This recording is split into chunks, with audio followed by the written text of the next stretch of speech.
on the air, the Chicago Police Department held a press conference about the arrest of Empire star Jussie Smollett. And what they're saying is kind of shocking. Let's watch. Smollett attempted to gain attention by sending a false letter that relied on racial, homophobic, and political language. When that didn't work, Smollett paid $3,500 to stage this attack and drag Chicago's reputation through the mud in the process. And why? This stunt was orchestrated by Smollett because he was dissatisfied with his salary. So he concocted a story about being attacked. I mean, I don't want to make light of this, but when you're dissatisfied with your salary, you have an agent for that. Yeah. And a lawyer. I mean, to go to this type of extreme for a salary conversation is ridiculous. But tell me, he's going to have no salary now. Yeah.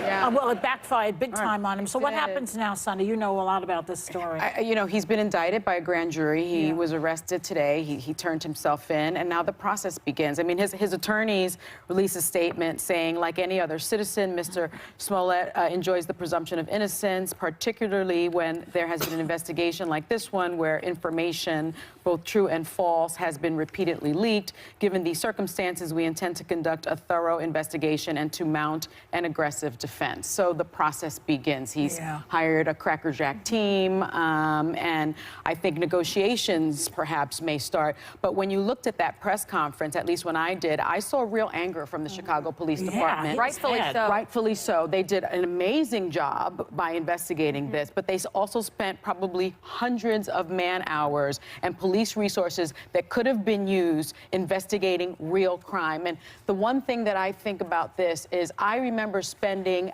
hours upon hours when I was prosecuting cases in victims' homes, begging them to testify, begging them to come forward. And by and large, many of them were very afraid that they would not be believed.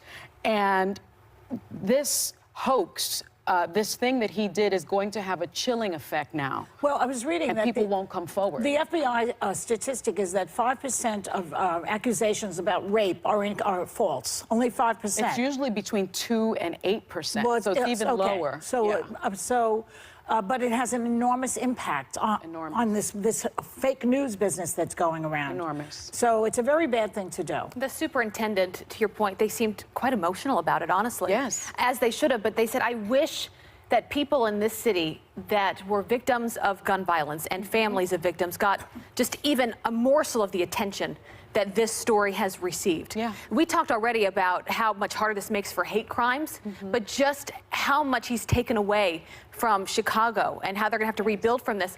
You remember him on that interview that he did with our wonderful Robin Roberts, and how I'm just wondering what's going through his mind, because he sat there with pins promoting, you know, LGBT and other things, saying, how could I do something like this knowing the hurt it would cause? Yeah. Knowing the impact it would have. activist. How does he look himself in the mirror when you get up in the morning? How do you go to bed at night?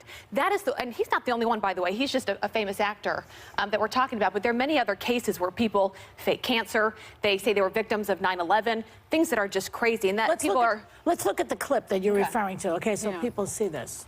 Watch. At first, it was a thing of like, listen, if I tell the truth, then that's it, because it's the truth. Then it became a thing of like, oh, how can you doubt that? Like, how do you not believe that? It's the truth. And then it became a thing of like, oh, it's not necessarily that you don't believe that this is the truth. You don't even want to see the truth.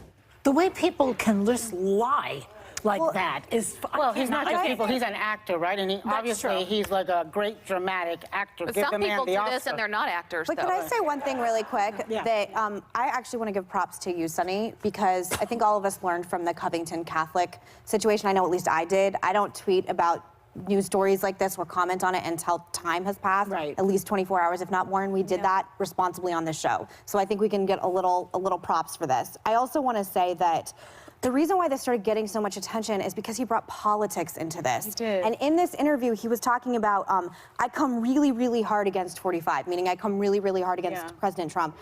just working on this show, I just assume every actor everywhere hates Trump and hates Republicans. So he wasn't original. So it never made sense to me, why you? That means all of Hollywood is going to be attacked in one way or the other. And that's what set the questioning off, at least for me, that I was like, why specifically him? Everybody comes after 45 hard. Not So everybody, but not really. I'm sorry, not everybody, but I would put the vast majority of Hollywood. I just make the assumption from my experience doesn't like President Trump. I don't think that's a jump.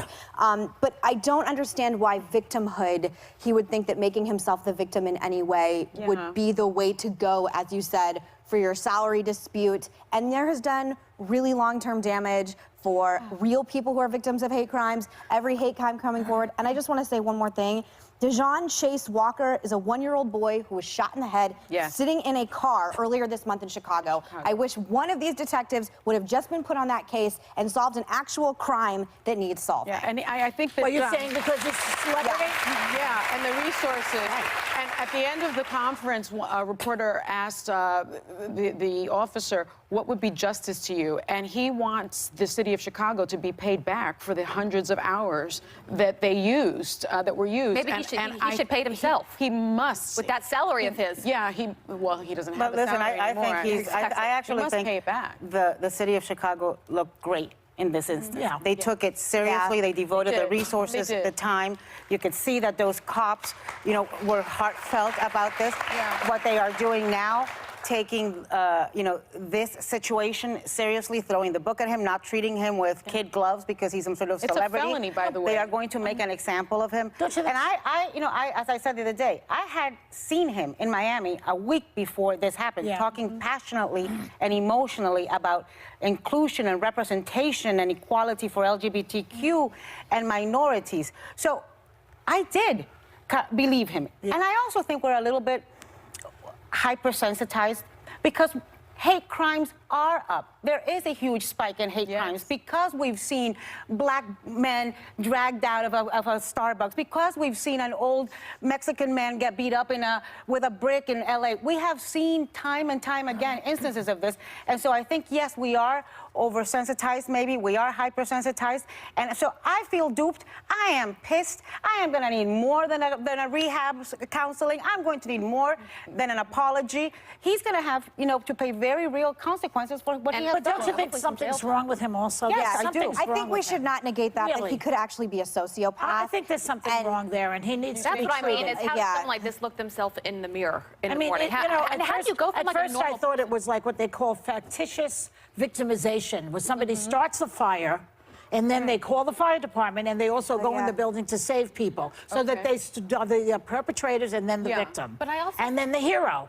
Yeah. But he's not well. Anyone that would he's do not something well. like this And has you may some see that come up in issues. court, but I want to give you kudos as well as Megan did, because I think this is a lesson for everyone in society when you jump on something because it might fit your narrative or you Well, I hate never Trump. tweet, so I'll give But myself I will kudos. say, yeah, that is true. But every morning, because the story's been going on for weeks, and every morning it's like, should we cover this? How do we talk about this? Yeah. And Sunny, as our lawyer has said, there are so many questions Just here. wait, just wait. Take a breath, take a seat, and not I told everyone you, was doing I that. learned And from the it's- Covington boys situation. Yeah. I will never do it again. There were issues Ever. for me with this case, and because I knew him personally, I was concerned about the case, but as a person that was in law enforcement, I knew that this case was problematic. My question now for everyone, though, is this is a class 4 felony, right? Yeah. 1 to 3 years in prison.